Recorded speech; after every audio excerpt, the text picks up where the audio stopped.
main issue I want to address today is I am currently in Malawi. I came here the night of Wednesday this week. I came here for a few reasons. As we were all aware, and that I have got cases in South Africa that I have to answer.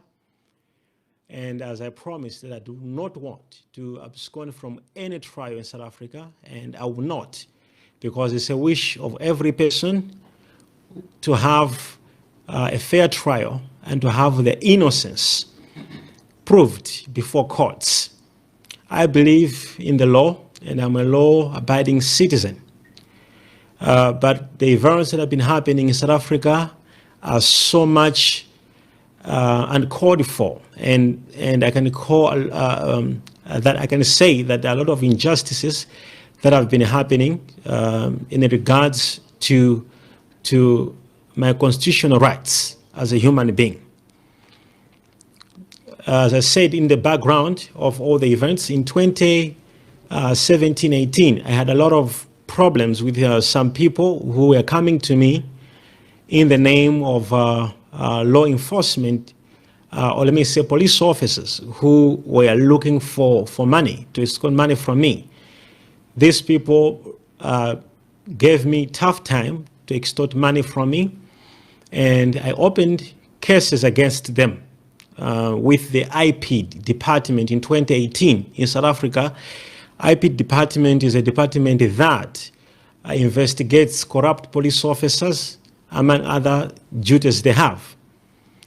In 2018, I also reported these people to the National Commission of Police. I reported this issue. After reporting to him, he referred me to the former Minister of Intelligence, Minister Bongo. He also referred me to Minister Bongo. He called the head of intelligence, his name was Fraser at that time, to hear my case.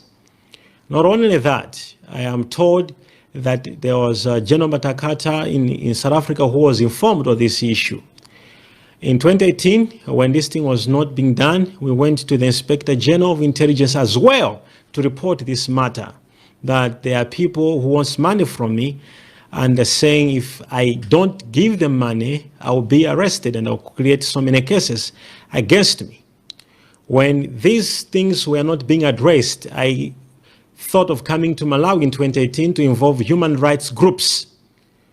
And the human rights groups in Malawi wrote the South African Rights Commission, Human Rights Commission, where they addressed them that the prophet in your country is going through a lot of injustices and threats.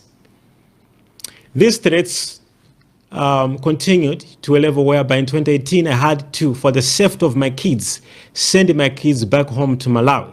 And as I'm speaking to you, they've been here since 2018. At that time, one of my child was 4 years and one was 6.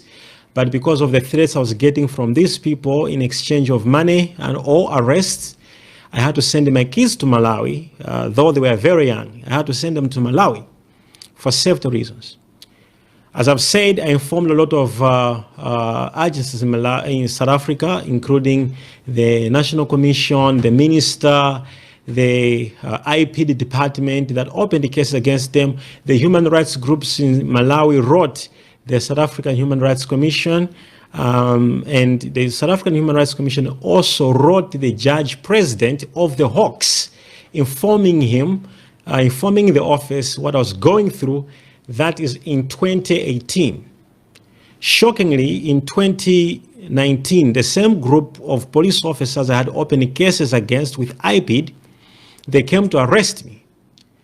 I felt unfair and injustice because I have a case against them, and them to have a case against me, I thought they would excuse themselves from this case and have an independent group of investigating officers carry the case. But this did not happen. They arrested me and my wife over buying a private jet. They claim it was money laundering. And we were arrested for claims of money laundering. Of course, though, eventually in the court indictment, there was no money laundering. They attached my private jet on money laundering issues, even though eventually they have removed the money laundering case in the court indictment. And I wonder, why are they still holding my private jet if it was money laundering case that they were holding my private jet? Eventually, they changed the case to contravention of foreign exchange, which, according to me, the things they claimed applies to someone who is a South African citizen.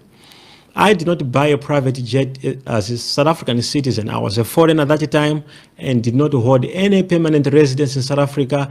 As such, the act they mentioned did not apply to me as a foreigner who bought a private jet. More importantly, that I provided with the courts how I obtained the money and how I made the money. And having said that, these same police officers were still on me, and I had a lot of people coming to me to claim they've been sent by these 5 police officers, of which I have the evidences, and I presented the evidences before, even to the judge president of the Hawks. I also presented these evidences to say these people are making up cases against me, and all they want.